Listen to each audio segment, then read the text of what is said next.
Hi viewers, welcome to our channel. ప్రస్తుతం మనతో పాటు సీనియర్ జర్నలిస్ట్ దాము బాలా సార్ ఉన్నారు. వారితో మాట్లాడదాం. నమస్కారం సార్. నమస్తే. సార్, ముంబైలో ఒక ప్రేమికుడు తను ప్రేమించిన అమ్మాయిని చంపేసి సూసైడ్ లెటర్ ఒక కోడ్ లాంగ్వేజ్‌లో రాసాడు. ఆ తర్వాత లెటర్ రాసిన తర్వాత తను కూడా సూసైడ్ చేసుకొని చనిపోయాడు.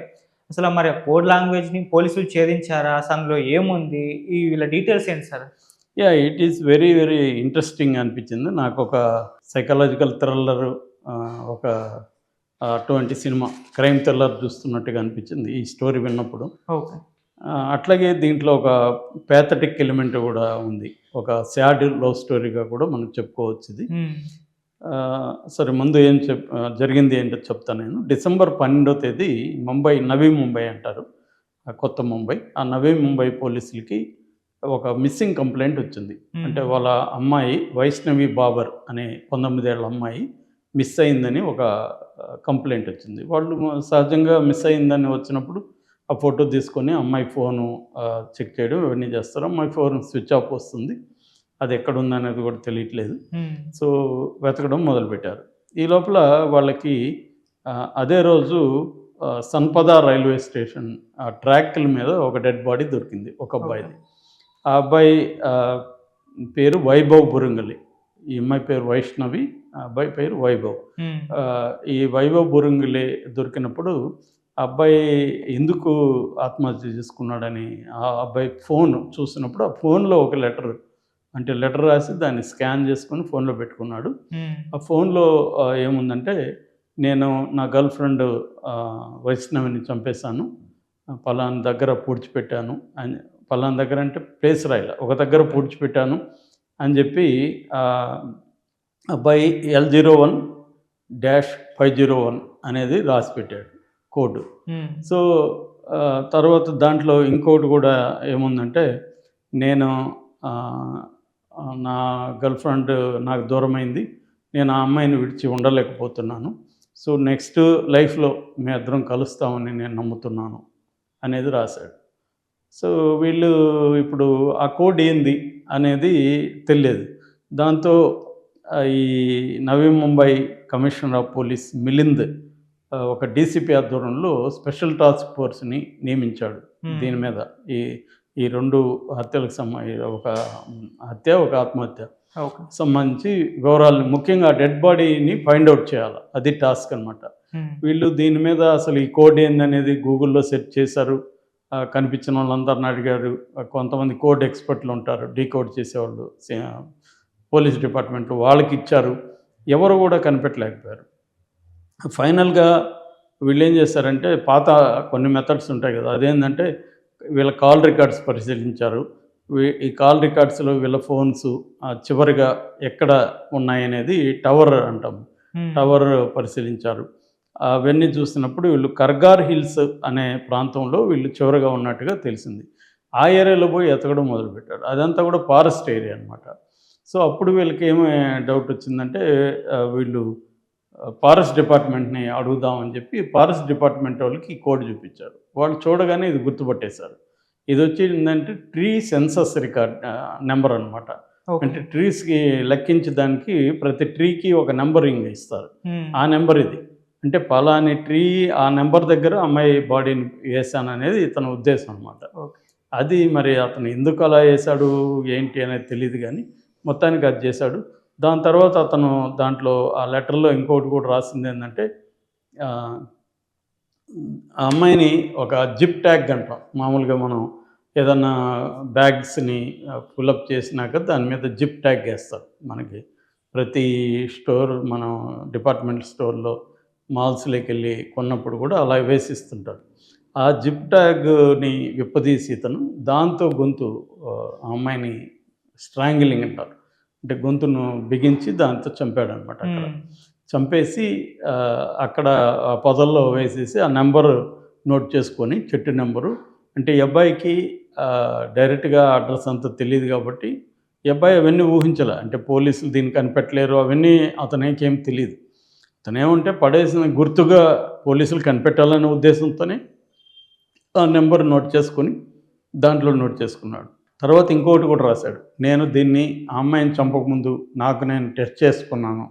అంటే చంపడం అంటే ఎలా ఉంటుంది, అమ్మాయికి ఏమైనా నొప్పి తగులుతుందా, నొప్పి తగలకూడదు అనేది నా భావన. అందుకని నేను టెస్ట్ చేసుకుంటే నాకేమి నొప్పి తగలలేదు. సో అమ్మాయినికి కూడా నొప్పి తగలలేదని నేను అనుకుంటున్నాను అనేది కూడా రాశాడు. అంటే ఈ మధ్యకాలంలో నేను ఇటువంటి ఒక క్యాండిడేట్ని చూడలే. అంటే ఈ అబ్బాయి ఒక రకంగా ఆ అమ్మాయిని సిన్సియర్గా లవ్ చేసినట్టు అర్థమవుతుంది. అయితే అమ్మాయి ఎందుకు, ఈ అబ్బాయికి 24 ఏళ్ళు, అమ్మాయికి 19, అమ్మాయి ఇంకా కాలేజ్ చదువుతుంది. ఈ అబ్బాయి +2 చదివేసి జాబ్ చేసుకుంటున్నాడు. అయితే వీళ్ళిద్దరూ, అమ్మాయి మరి తను ఎందుకు పక్కన పెట్టిందంటే అది వాళ్ళ ఇంట్లో వాళ్ళే అని చెప్తున్నారు. వాళ్ళ ఇంట్లో వాళ్ళు ఏంటంటే కులాలు వేరు కాబట్టి ఆ అమ్మాయిని మందలించి నువ్వు ఇంకా అబ్బాయిని పక్కన పెట్టు, మీ ఇద్దరికి పెళ్ళి అయితే మేము చేయము, కులాలు వేరని గట్టిగా కంట్రోల్ చేసినప్పుడు ఆ అమ్మాయి కూడా వాళ్ళ తల్లిదండ్రులను ఎదిరించి ఈ అబ్బాయితో లవ్ వద్దని అమ్మాయి కూడా డిసైడ్ అయింది. అందుకని అమ్మాయి ఏంటంటే తన కెరీర్ మీద ఫోకస్ చేద్దామని ఈ అబ్బాయిని పక్కన పెట్టింది. ఈ అబ్బాయికి ఈ విషయాలన్నీ అర్థం కాలేదు. ఈ అమ్మాయి తనని పక్కన పెట్టింది, ఈ అమ్మాయికి వేరే వాళ్ళతో అఫేర్ ఉంది అని అతను నమ్మడం మొదలుపెట్టాడు. మేబీ ఆ అమ్మాయి చాలామంది అబ్బాయిలతో క్లోజ్గా ఉండొచ్చు, కాలేజీకి వెళ్తుంది, ఇవాళ మనం కాలేజీకి వెళ్ళే అబ్బాయిల అమ్మాయిని చూస్తున్నాం. సో అలాగా ఉన్నప్పుడు డౌట్ వచ్చే అవకాశం ఉంది. ఈ అబ్బాయి ఆ డౌట్లో ఏం చేశాడంటే కొద్ది రోజుల పాటు బాగా లోపలే బాగా మదన పడినట్టుగా అర్థమవుతుంది.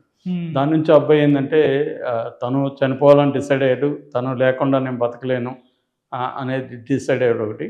రెండోది, తను చనిపోతే ఆ అమ్మాయిని కూడా చంపేస్తే వచ్చే జన్మలో మేమిద్దరం కలిసి ఉండొచ్చు అని కూడా అబ్బాయి నమ్మాడు. సో దీనివల్ల కూడా అమ్మాయిని చంపేశాడు. ఇది కొంచెం రేర్. మామూలుగా అయితే నాకు దక్కంది ఇంకొకరికి దక్కకూడదన్న దీంతోనో, లేకపోతే హర్ట్ అయిపోయో, నన్ను పక్కన పెట్టింది అని హర్ట్ అయిపోయో చేస్తుంటారు. అంటే మేలుగా హర్ట్ అయిపోయి. ఈ అబ్బాయి ఏంటంటే అమ్మాయి పట్ల విపరీతమైన తీవ్రమైన ప్రేమను లేకపోతే కాంక్షను, అంటే ప్రేమ అంటే నేను బేసిక్గా నమ్మను, ఇల్యూజన్ అని నా అభిప్రాయం. బట్ ఏదైనా దాన్ని ఏ పేరుతో పిలిచినా ఒక రకమైన దాన్ని ఏమంటారంటే సైకాలజీలో ఫ్యూజన్ లవ్ అంటారు. ఫ్యూజన్ లవ్ అంటే ఒక మనిషి ఇద్దరు ఒకటే, తను లేకుండా నేను ఉండలేను అనేది ఫ్యూజన్ లవ్. మన సినిమాలో పాటలన్నీ ఇవే, నువ్వు నేను లేకుండా నువ్వు లేను, నువ్వే నేను ఇవన్నీ ఈ ఇల్యూజనరీ ఫ్యూజన్ లవ్ని ప్రొజెక్ట్ చేస్తాయి సినిమా. నిజానికి అవన్నీ అబద్ధాలు. ఒక అమ్మాయి ఒకరితోనే ఉంటుందంటే ఇవాళ సమాజంలో అది ప్రాక్టికల్గా సాధ్యం కాదు. ఒక అమ్మాయి నలుగురిని ఇష్టపడుతుంది జనరల్గా ఇవాళ ఉన్న కాంటెక్స్లో. ఒక్కరితోనే అంత ప్రేమ అనేది జనరల్గా ఉండదు.